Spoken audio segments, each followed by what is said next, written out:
Алмаз Сыранов үчүн быйылкы жыл чыныгы ийгилик менен коштолду. Багбан 1 жылдык мээнетин кампасына жыйнап да үлгүрдү. Учурда 120 тоннадай алманы камдап алган Сыранов алмаларды сатууга камданып жаткан кези. 20 гектар жерге бак тиккен багбан алманы дүгүнөн сактоо үчүн өз үйүнө логистикалык борборду ачкан.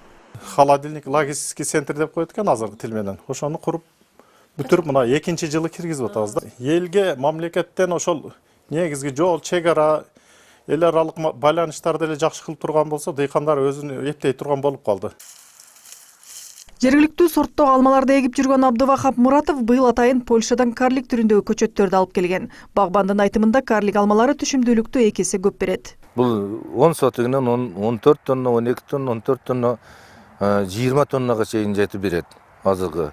Анан эретчифте биздин тилде эретчиф десең түшүнбөйт, крипсон алмабыз 17-18 тонна 10 сотыгынан берет. Даамы бир аз мындай канттуулугу боюнча биздин ноокат алмага караганда кичине уступка кылат. Бирок баягы международный стандартта европейский мына башкалар ушул канттуулугу азыраак алманы каалап калат. Себеби бул канттуу алма жанагындай сахарный диабетти алып келчү болуп эсептелинет экен да, ал жакта ончо кызыктар эмес да. Ноокат районунда быйылкы жылы алманын түшүмү аз болгон, бирок ага болгон баа жогору. Учурда килограммы 70 сомдон 100 сомго чейин сатылууда.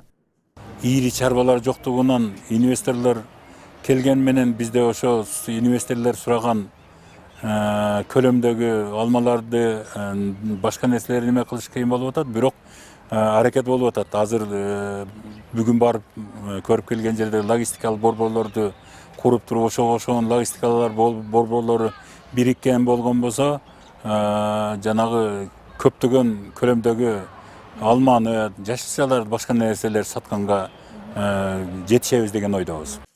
Багбандар чыгымды көбөйткөн, бирок дайым эле түшүм ойдогудай болбосо кетирген сарп каражатты актабай калат. Алардын сунушу багбанчылыкка да жеңилдетилген насыяларды алуу. Бирок алма көп жылдык өсүмдүккө кирип, аны өндүргөнгө чейинки убакытта насыя берүү мүмкүнчүлүгү жокко эсе. Бизнесмендер мал алып сатса сразу эле чыгат, мөмө жемиш алып сатса деле чыгат. 1 жылдык немелер дагы бар, кредиттер бар. Эми биздин садоводстводо эң эле интенсивный деген ушул карлик үй бактар мына 5-жылы жакшы мөмөгө кирип баштап атат. Значит, ушуга бир 4-5 жыл мүмкүнчүлүк беришип турса, анан өнүгүү башталмак. Ноокат району боюнча 2800 гектар жерде алма багы ээлеген. Район боюнча былтыркы жылы 20 000 тонна алма өндүрүлгөн болсо, быйылкы жылы алманын көлөмү 2 эсеге азайган. Ноокат районунан алмалар экспортко Россия жана коңшу Казакстан, Өзбекстан, Тажикстан өлкөлөрүнө чыгарылат. Махпурат Алибаева, Шахрох Эминджанов, Ош Перим жаңылыктары.